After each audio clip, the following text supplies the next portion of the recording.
तो आज हम लोग चैप्टर 5 यानी सरल युगपथ समीकरण यानी दो चल राशि युक्त आज करने वाले हैं। तो आज इस वीडियो में हम लोग पहले कॉन्सेप्ट समझेंगे, उसके बाद हम लोग इसका सॉल्यूशन करेंगे। ठीक है, तो चलिए पहले हम लोग कॉन्सेप्ट समझ लेते हैं लीनियर सिमुल्टेनियस इक्वेशन का।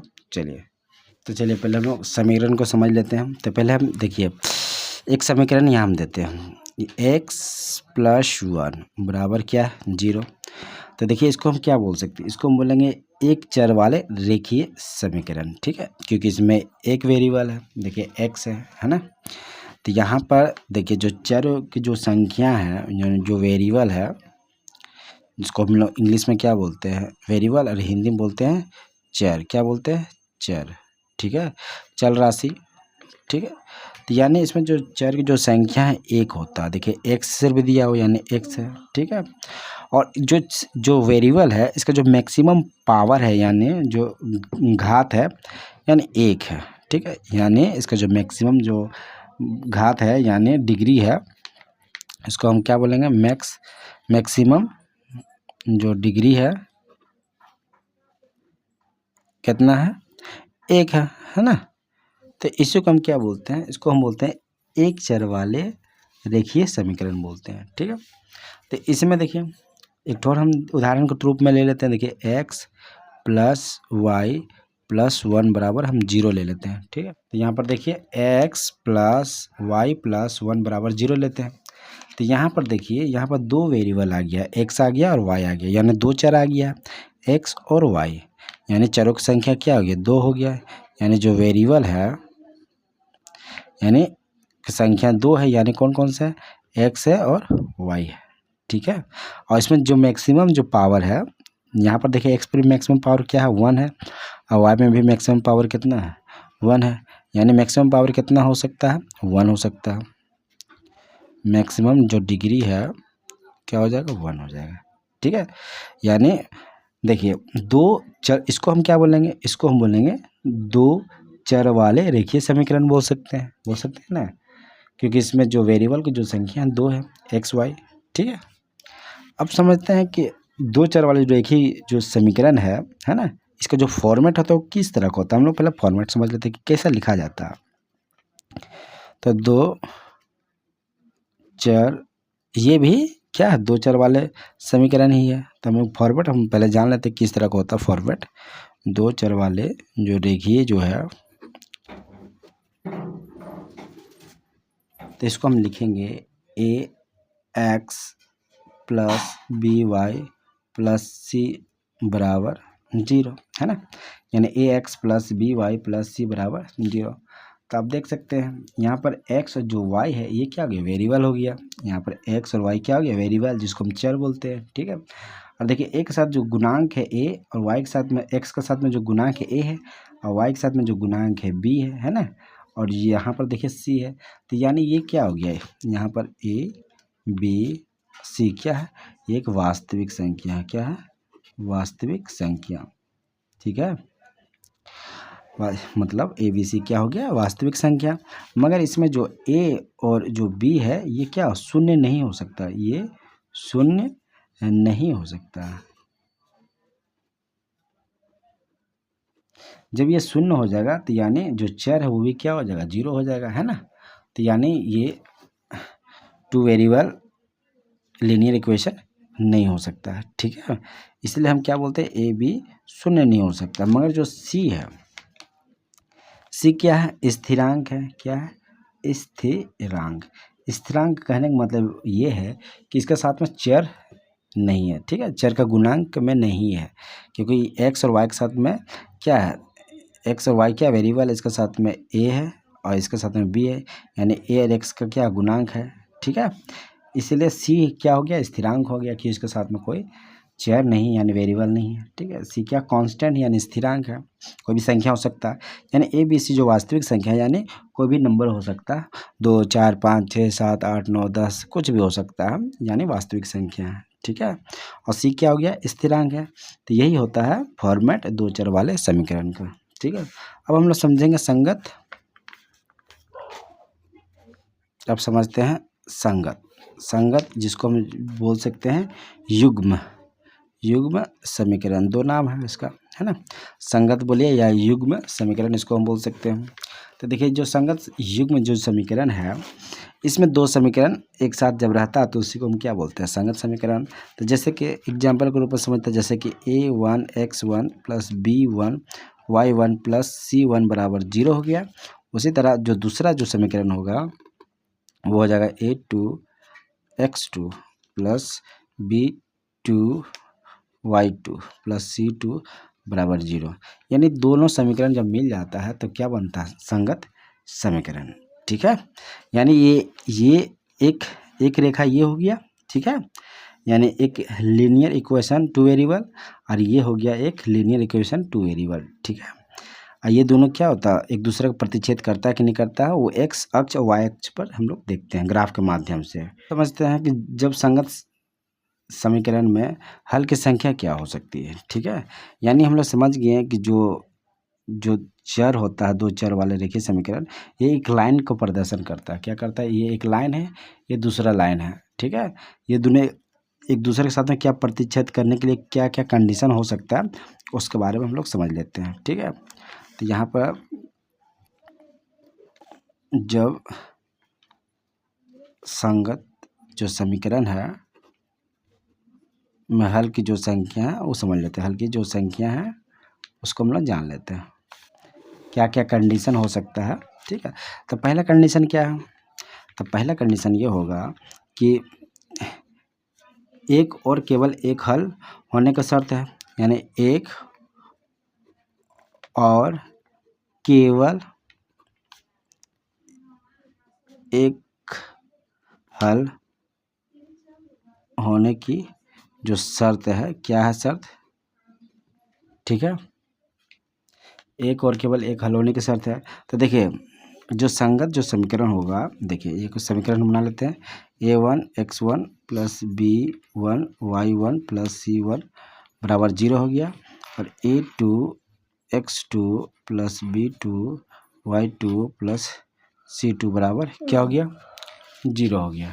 ठीक है, तो ये कंडीशन जब रहता है दो संगत समीकरण का, तो उसमें क्या कंडीशन, देखिए a1 बटा a2 बराबर नहीं होगा b1 b2 का। ठीक है, जब इस तरह रहता है कंडीशन तो इसमें एक हल निकलेगा। क्या निकलेगा, एक हल इसमें निकलता है। ठीक है, तो इसमें जो लाइन जो बनेगा, एक हल निकलने का कहने का मतलब है कि ये जो लाइन इसमें जो हम ग्राफ में जब हम ड्रॉ करेंगे तो इसका जो लाइन होगा तो ये इस तरह होगा, ये एक दूसरे को काट रहा है। तो यानी यहाँ पर जो हल होगा एक्स निर्देशांक और वाई निर्देशांक, यानी एक्स कोऑर्डिनेट वाई कोऑर्डिनेट जो होगा, इसी तरह एक हल निकलेगा। ठीक है, यानी एक ये लाइन हो गया पहला समीकरण का, ये जो दूसरा लाइन हो गया ये दूसरा समीकरण का होगा। यानी यहाँ पर सिर्फ एक ही हल होगा जब a1 बटा a2 बराबर हो जाएगा b1 बटा b2। ठीक है, ये हो गया पहला शर्त। अब समझ लेते हैं दूसरा शर्त क्या है।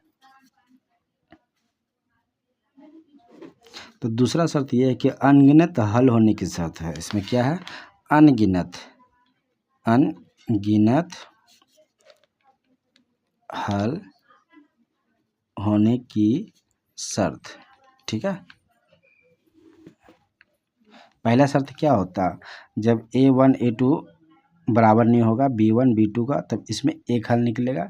यानी दोनों जो लाइन है एक दूसरे का प्रतिच्छेद करेगा, सिर्फ एक ही बिंदु पर प्रतिच्छेद करेगा, इसलिए एक हल निकलता है। तो देखिए इसमें जो है, इसमें जो कंडीशन होगा यही रहेगा फॉर्मेट। ठीक है, संगत समीकरण का पहला समीकरण दूसरा समीकरण। तो इसमें क्या होगा, तो इसमें जो कंडीशन है, इसमें a1 बटा a2 बराबर होगा b1 बटा b2। ठीक है, बराबर होगा c1 बटा c2। जब ये कंडीशन होगा तो इसमें क्या हो जाएगा, इसमें अनगिनत हल निकलेगा। क्या होगा, अनगिनत हल होने की शर्त पूरा होता है। ठीक है, एक एग्जांपल को थोड़ा समझते हैं। देखिए एग्जांपल हम ले लेते हैं एक, तो देखिए एग्जांपल हम ले लेते हैं। चलिए एक एग्जांपल से हम समझते हैं। देखिए क्या होगा, देखिए एक समीकरण है 2x प्लस 2y प्लस 3 बराबर क्या हो गया 0, ठीक है। और दूसरा हम ले लेते हैं 3x प्लस 6y प्लस 9 बराबर 0, ठीक है। अब देखिए हम क्या करते हैं, ये कंडीशन देखते हैं फुलफिल हो रहा है कि नहीं हो रहा, ठीक है। तो देखिए यहाँ पर जो x का जो गुणांक है क्या, कुछ नहीं यानी 1 हो गया, ठीक है। 1 बटा ये यहाँ पर 3 है तो हम 3 लिखेंगे। ये क्या है a1, ये हो गया a2, ये हो जाएगा b1, ये हो गया b2, ये हो गया c1, ये हो गया c2, ठीक है। तो 1/3 हो गया बराबर 2/6 बराबर 3/9, ठीक है। जब इसको हम काटेंगे 1/3 हो गया, यहाँ पर भी 1/3 हो गया, ठीक है। तो यहाँ पर हो गया 1/3 बराबर 1/3 बराबर 1/3।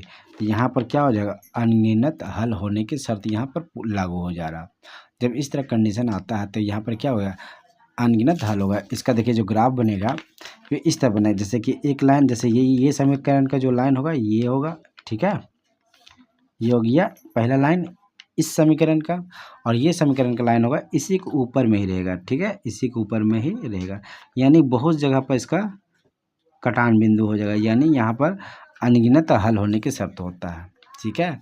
यानी जो पहला समीकरण है ये इस लाइन का रिप्रेजेंट कर रहा है, और जो दूसरा समीकरण इसका ये लाइन रिप्रेजेंट कर रहा है, इसी के ऊपर में चल रहा है। तो यहाँ पर यहाँ पर जब होगा तो यहाँ पर क्या कटान बिंदु तो मिलेगा नहीं, तो यहाँ पर अनगिनत हल होने की संभावना होगी है, ठीक है।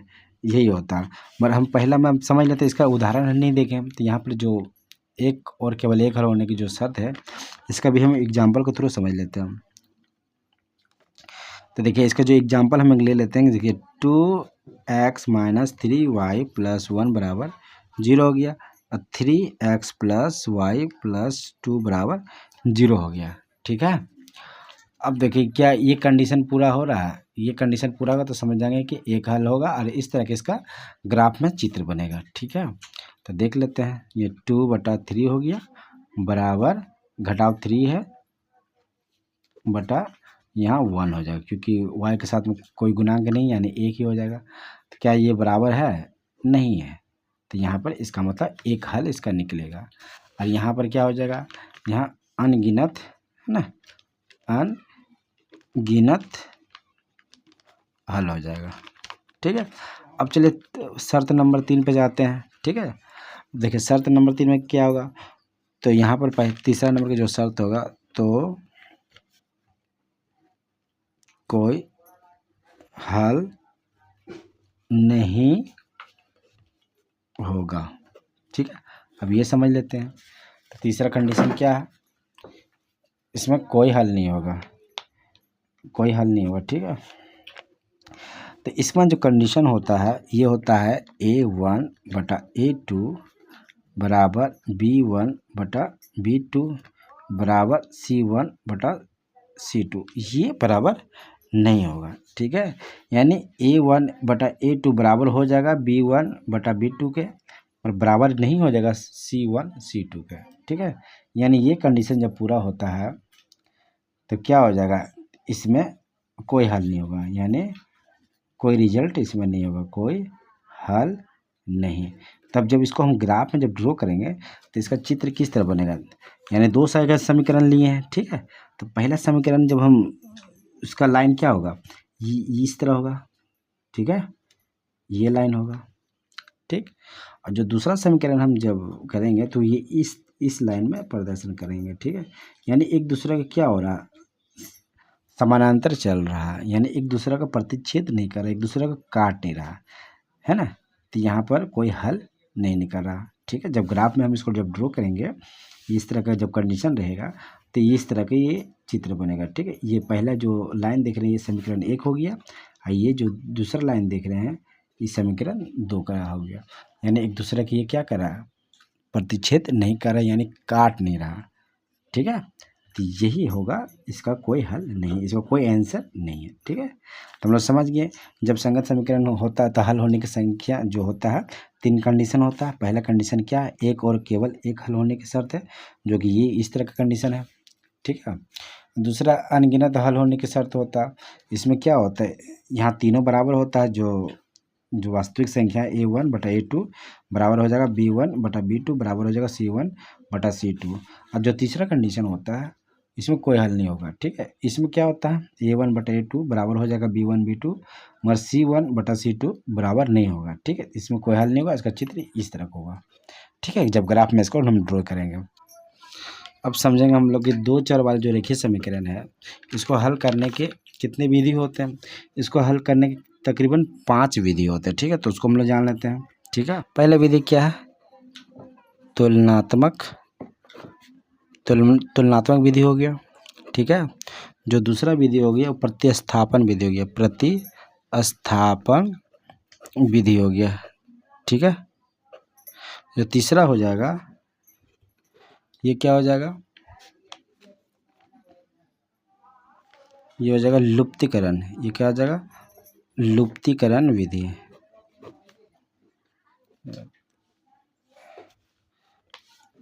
ये क्या हो जाएगा, लुप्तीकरण विधि। 4 नंबर में हो जाएगा ब्रज गुणन विधि, ब्रज गुणन विधि। 5 नंबर में हो जाएगा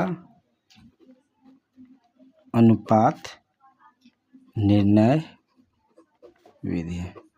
यानी दो चल राशि जो रेखीय समीकरण है उसको निकालने के लिए 5 विधि है। पहला है तुलनात्मक विधि, दूसरा प्रतिस्थापन विधि, तीसरा है लुप्तीकरण विधि, चौथा ब्रज गुणन विधि, पांचवा है अनुपात निर्णय विधि, ठीक है। तो कल के जो आज बस इतना ही रहेगा, मगर कल का जो वीडियो है उसमें हम लोग ग्राफ से रिलेटेड सोल्यूशन करेंगे और ग्राफ थोड़ा समझेंगे, ठीक है। समझते हुए सोल्यूशन उसको निकालेंगे 5 नंबर का, ठीक है, 5.1 का।